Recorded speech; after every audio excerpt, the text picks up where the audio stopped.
Dad perfect events. I nearly dropped my coffee when I saw her through the construction trailer window. Lisa Hayes, my daughter-in-law, 8 months pregnant, wearing a stained apron, taking orders from my own construction crew at Maria's taco truck. The same woman my son Benjamin swore had run off with another man 3 months ago. I'm Victor Hayes, 58 years old, and I've been running Hayes Construction for 30 years. Built it from nothing after I got back from Vietnam. Started as a framer and worked my way up. Now we're pulling in $20 million a year, and I thought I'd seen every kind of betrayal the business world had to offer. I was wrong. Theodore Walsh, my business partner for 15 years, was sitting across from me in the trailer tapping his fingers on a $230 million development contract. We'd been going over the Oakwood Plaza project details for an hour, but my hand had been shaking so bad I couldn't sign the papers. "Victor, you've been staring at that signature line for 10 minutes, Ted said. "What's the problem? You feeling all right?" That was putting it mildly. For months, I'd been getting these dizzy spells that hit me like a freight train, headaches, nausea, fatigue that made me feel like I was 80 instead of 58. My doctor said it might be stress or age catching up with me. Figured that's what happens when you spend 3 decades building a company from scratch. Just tired, I said, trying to keep my voice steady. "Haven't been sleeping well." Theodore shifted in his chair. "Look, this is our biggest project yet. We need this sign today if we're going to break ground next month. The investors are getting antsy." I nodded and tried to focus on the contract. That's when I heard the rumble of the food truck pulling up outside. It was lunchtime and the guys needed to eat. Normal sound of a job site, nothing unusual about that. "You want something?" Theodore asked, standing up. "Maria's Tacos is here. Just a coffee," I said. "Black." He headed outside and I could hear voices through the thin walls of the trailer. Construction workers joking around, ordering their usual. The kind of normal workplace sounds I'd been listening to for 30 years. But then I heard something that made my blood run cold. A woman's voice, soft, scared. Familiar. That's when I looked out the window and saw her. Lisa Hayes, my son's wife, struggled with the weight of the cash box while balancing her huge belly. The guys were being respectful, my crew's got good manners, but I could see how hard it was for her to move around in that cramped truck space. Her face was pale, drawn, like she hadn't been eating right. What the hell was Lisa doing working at a food truck? Benjamin had told the whole family she'd left him for some guy from California. Said she cleaned out their joint account and disappeared without a word. We'd all felt sorry for him. Thought he was the victim of a cheating wife. I even helped him move back into the family house afterward, told him he could stay as long as he needed to get back on his feet. But there she was, 8 months pregnant, serving tacos to construction workers for tips. I watched Theodore walk up to the truck window. Lisa's face went white when she saw him. She tried to turn away, but he'd already recognized her. "Holy shit," I heard him say through the window. "Isn't that Benjamin's wife?" Lisa handed him his order without looking up. Her hands were shaking so bad she nearly dropped the bag. The way she moved, hunched over like she was trying to disappear, it reminded me of wounded soldiers I'd seen in Vietnam, people who'd been through something terrible. I couldn't sit still anymore. I stood up from the desk, my legs feeling like jelly. The afternoon Texas heat hit me when I opened the trailer door, and for a second the world spun like I was on a carnival ride. But I kept moving toward that food truck. When Lisa saw me coming, she froze. Pure terror in her eyes, like seeing a ghost or seeing the enemy, Lisa. I said, my voice cracking, "What are you doing here?" She looked around frantically like a trapped animal. I'm just working, Mr. Hayes. Just trying to make some money. Working." I stepped closer. Benjamin said, "You left town." Said, "You ran off with someone." Tears started rolling down her face. "Please," she whispered.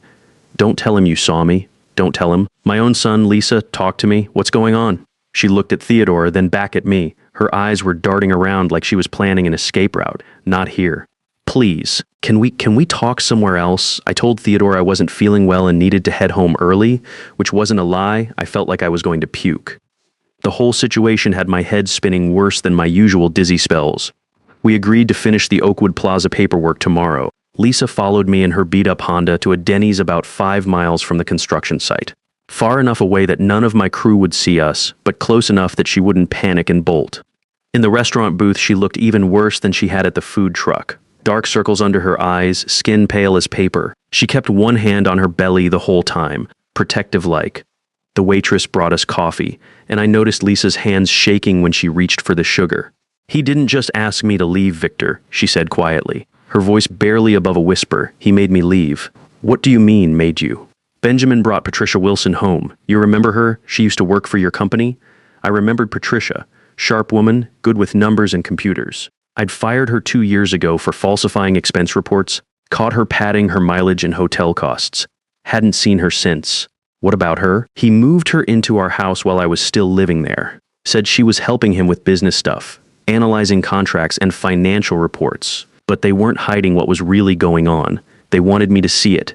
My hands clenched into fists on the table. He was cheating on you while you were pregnant with his child? Worse than that. Lisa wiped her eyes with a napkin. They made me feel like I didn't exist in my own home.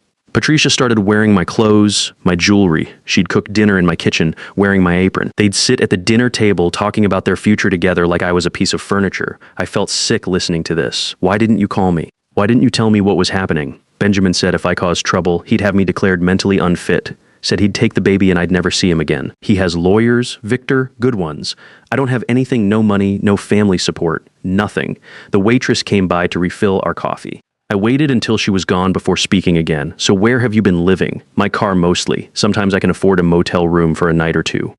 Maria, the woman who owns the food truck, she's been letting me work for cash. She doesn't ask questions, doesn't require paperwork. It's not much, but it keeps me fed. Jesus Christ, Lisa. You're 8 months pregnant, living in a car? She nodded, fresh tears starting. I know it's not good for the baby, but I don't have anywhere else to go. My parents think I abandoned Benjamin. He called them before I could, told them I was having a breakdown, that I ran off with another man. They won't even take my calls now. I sat back in the booth, trying to process all this. My son, the boy I raised, taught to work with his hands, taught about honor and treating people right, had thrown his pregnant wife out on the streets like garbage. There's something else, Lisa said, her voice getting even quieter, something about you being sick. What do you mean? I used to do bookkeeping for small businesses before I married Benjamin. I know how to spot things in financial records that don't add up. Victor, someone's been stealing from Hayes Construction, a lot of money. My coffee cup rattled when I set it down. How much money? At least $750,000, maybe more. I saw the bank transfers before Benjamin kicked me out. Shell companies, fake vendor payments, inflated material costs. It's sophisticated stuff, not some simple skimming operation. The pieces started clicking together in my head. Every time I had a bad episode with the dizziness and nausea, Benjamin would step in to handle company business. Said he was just helping his old man out, taking care of things while I recovered. Lisa, I need to ask you something, and I want you to think carefully before you answer. Have you ever noticed anything different about my coffee when Benjamin makes it? Any unusual taste or smell? Her face went dead white. Oh my God. You think they're poisoning you? I don't know what to think. But I've been getting sicker and sicker over the past few months, and it always seems to happen right before important business meetings. Times when Benjamin ends up making decisions for the company. Lisa put her hand over her mouth. The morning I left, the day Benjamin finally threw me out, I heard them talking in the kitchen early in the morning. Patricia said something about powder, about how it was working faster than they'd expected. I thought they were talking about some kind of supplement. The restaurant felt like it was spinning around me.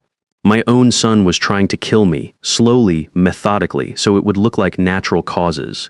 I need proof, I said, my voice steady despite the hurricane in my head, and I need you safe. Both of you. I paid the check and drove Lisa to a decent hotel on the other side of town. Paid for 2 weeks up front in cash, told the desk clerk she was my niece visiting from out of state, and I didn't want to be bothered with a lot of paperwork. The room was clean and safe, with a deadbolt and a view of the parking lot. Stay here, I told her. Don't go anywhere unless it's an emergency. I'll bring you food and anything else you need. But Lisa, if something happens to me, if I don't come back in a few days, you call this number. I wrote down the contact information for Albert Foster, an old buddy of mine who did private investigation work.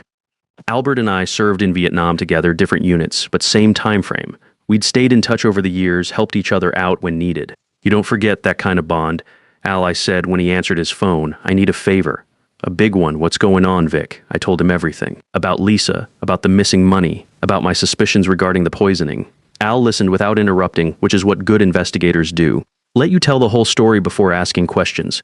You want me to look into your own son? I want you to find the truth. If I'm wrong about this, I'll spend the rest of my life making it up to Benjamin. But if I'm right, if you're right, you're lucky to be breathing. Arsenic poisoning is a classic choice for someone who wants it to look like natural causes. Slow, methodical, hard to detect unless you know what you're looking for. Can you test for it? I know a guy who runs a private lab, discreet, reliable, fast turnaround. You get me a blood sample and I'll have answers in 48 hours. While Albert started digging into Hayes Construction's financial records, I made an appointment with Dr. Beverly Johnson for a complete physical. Told her I was thinking about selling the company and wanted to make sure I was healthy enough to enjoy retirement. She scheduled me for the next morning, said she'd do a full blood panel and check everything from cholesterol to liver function. I didn't tell her what I was really looking for. That night, Benjamin came by the house like usual, brought me my evening tea, asked how I was feeling. Played the concerned son role perfectly. For the first time in months, I really looked at him while he talked. Studied his face, his mannerisms, the way he watched me drink. You look tired tonight, Dad. Maybe you should think about stepping back from the company more. Let me handle the day-to-day operations. Maybe you're right, I said, watching his reaction carefully. This Oakwood Plaza deal might be my last big project. His eyes lit up just slightly. Really? You're seriously thinking about retiring? Thinking about it. Question is, would you be ready to take over full-time? I've been ready for years, Dad. You know that. I've learned everything you've taught me about the business. I took a sip of the tea he'd made me. Earl Grey with honey, same thing he'd been bringing me every evening for months. It tasted bitter, but it always had. Benjamin, what would you do if something happened to me? If I died tomorrow? What do you mean? Why would you ask something like that? Just hypothetical.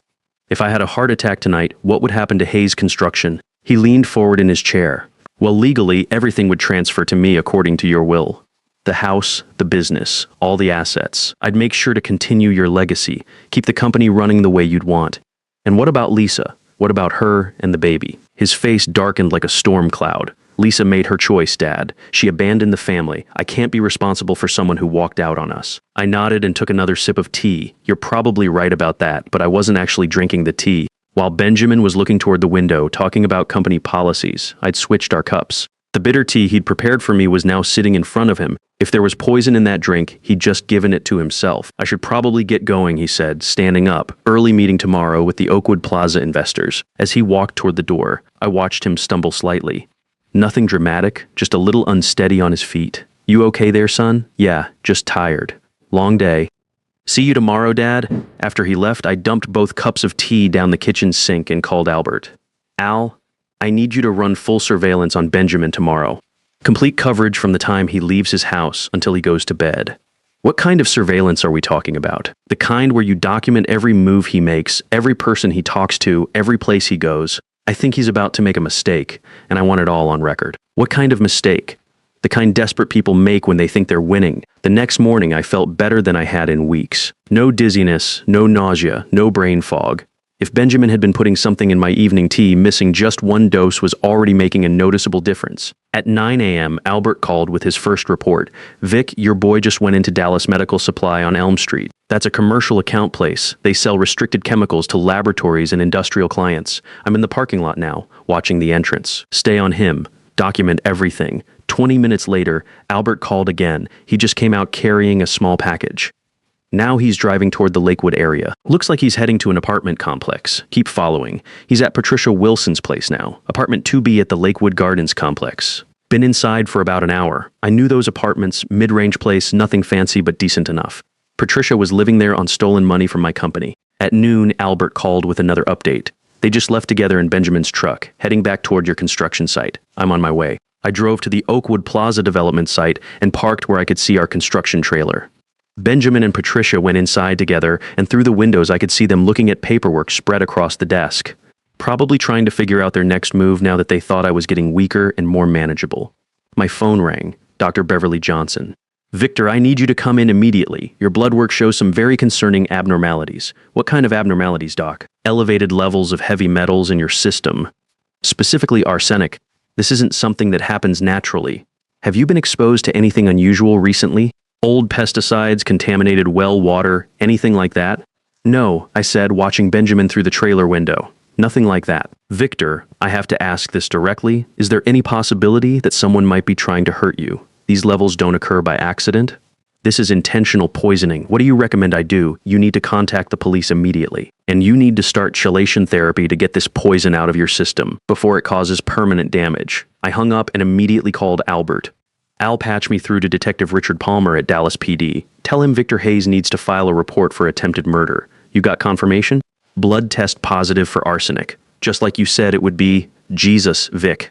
How the hell are you even walking around with poison in your system? 30 years of construction work and military training. Takes more than a little arsenic to put this old soldier down. But I wasn't feeling as tough as I sounded. I was scared, angry, and heartbroken all at the same time. My son, my only child, the boy I'd raised and taught everything I knew, was systematically trying to murder me for money. Albert and Detective Richard Palmer met me at Dallas Police Headquarters an hour later. Palmer was a good cop, about my age, with the weathered face of someone who'd seen too much family ugliness over the years. He understood what it meant when blood turned against blood. Mr. Hayes, these are serious accusations. If we're going to move forward with attempted murder charges, we need solid evidence beyond the blood test. What else do you need? Proof of the actual poisoning method, financial evidence of the theft, and ideally, a recorded confession. Think you can get your son to admit what he's been doing? I thought about it for a long moment, maybe. If he thinks I'm dying, he might get careless with his words. We worked out a plan. I'd call Benjamin that evening, tell him I was having chest pains and needed him to come to the house immediately. The police would wire the place for sound and video, position themselves outside, and we'd see if Benjamin would incriminate himself when he thought victory was within reach. That evening, I called Benjamin right after dinner time. Son, I need you to come over to the house right away. Something's wrong with me. I'm having chest pains and I can't seem to catch my breath. Did you call 911? Should I meet you at the hospital? No hospitals. I just need you here. Please hurry. He was at the house in 15 minutes. I was sitting in my chair in the study, pretending to be sicker than I actually felt. The recording equipment was hidden, and Detective Palmer was positioned in the next room. Dad, you look terrible. We really should get you to the emergency room. No hospitals, I said weakly. I just need to rest for a bit. But Benjamin, I need to tell you something important about the company and my will. He sat down across from me, trying to look concerned, but I could see the anticipation in his eyes. What about it, Dad? I've been thinking about what you said, about stepping back, letting you take over. I want to make some changes to my will tomorrow. I want to leave part of the business to Lisa and the baby. His expression changed completely. The fake concern vanished, replaced by something ugly and cold. What the hell are you talking about, Dad? Lisa left us. She abandoned the family. She doesn't deserve anything. She's carrying your child. My grandchild. That baby deserves security. That baby probably isn't even mine. You can't give away what I've worked for to some cheating whore who couldn't even keep her husband satisfied. The language hit me like a physical blow. Benjamin, that's your wife you're talking about. Not anymore, she isn't. And if you're stupid enough to change your will in favor of that slut, you might not live long enough to sign the papers. There it was. Clear as day, caught on tape. What's that supposed to mean? He stood up and started pacing around the room like a caged animal. It means you're an old man, Dad. Old men have accidents, heart attacks. Sometimes they just fade away in their sleep. Are you threatening me, son? I'm stating facts. You've been getting weaker and sicker every month. Maybe it's time to accept the reality of your situation. And what reality is that? That you built this company for me, for your son, not for some pregnant slut who couldn't even appreciate what she had. I'd heard enough. I stood up from the chair, steadier than I'd been in months. The hidden microphone had captured everything we needed. Benjamin Hayes, you're under arrest. Detective Palmer and 2 uniformed officers came through the front door on cue. Benjamin's face went white as a sheet. What the hell is going on here? You're under arrest for attempted murder and grand theft, Palmer announced, reading him his Miranda rights while the other officers moved to restrain him. This is insane. He's a sick old man. You can't believe anything he says. As they cuffed him and led him toward the patrol car, Benjamin looked back at me through the living room window, not like a son looking at his father for the last time, like a stranger who'd been caught in the act. Patricia Wilson was arrested at her apartment 2 hours later. The search warrant turned up enough arsenic to kill several people, along with detailed financial records showing exactly how they'd been systematically stealing from Hayes Construction for over a year. The trial took place 3 months later. The prosecution laid out the whole scheme, how Benjamin had been slowly poisoning me while authorizing fraudulent payments to shell companies that Patricia controlled. They'd planned to kill me gradually, inherit everything, and disappear to Costa Rica where they'd already opened bank accounts. Benjamin's defense attorney tried to paint me as an abusive father and tyrannical boss, claiming his client was protecting himself and Patricia from my alleged violence. The jury deliberated for less than 4 hours before finding both defendants guilty on all counts.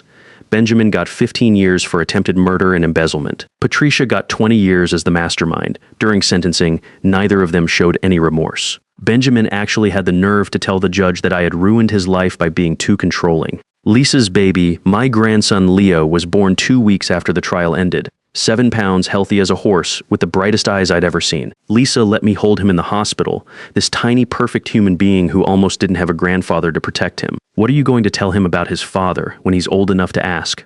I asked Lisa while she was nursing him. That some people make terrible choices, but that his grandfather is a good man who saved his life before he was even born. I set up an irrevocable trust fund for Leo that Benjamin can never touch, even if he gets out of prison early. Changed my will to leave Hayes Construction to Lisa, with instructions to sell the business and use the proceeds to raise my grandson in a safe environment. The company still exists, but I'm not running it anymore. I handed day-to-day operations over to Theodore and moved to a small ranch about an hour outside Dallas. Lisa and Leo come to visit every weekend. She calls me dad now, which makes me happier than any construction contract ever did. The arsenic left some permanent effects. My hands still shake sometimes, and I get tired easier than I used to. But I'm alive, my grandson is safe, and Lisa has the resources she needs to build a good life for herself and her son. Some evenings, I sit on the front porch and think about Benjamin, wondering where I went wrong as a father. How did a boy I taught to work hard and treat people with respect turn into someone who would poison his own father for money? I think it was too much success, too quickly. He never had to struggle the way I did, never learned that everything worth having requires sacrifice and genuine effort. He expected to inherit what I'd built without understanding the character it takes to maintain it. That's a mistake I won't make with Leo. He'll learn to work with his hands, learn the value of honest labor, learn what it means to earn respect rather than demand it. Most importantly, he'll learn that family loyalty means protecting each other, not destroying each other for personal gain. And he'll never have to worry about poison in his food or lies from people who claim to love him. That's a promise from a grandfather who almost didn't live to make it. And it's a promise I intend to keep for as long as I draw breath. The hardest lesson I learned is this: blood doesn't guarantee loyalty, but character determines legacy. You can build a fortune, but if you don't build the person who inherits it, you've built nothing at all. Trust is earned through actions, not inherited through genetics. Watch what people do when they think no one's looking. That's when you see their true nature, and that's when you make the decisions that will protect everything you've worked for.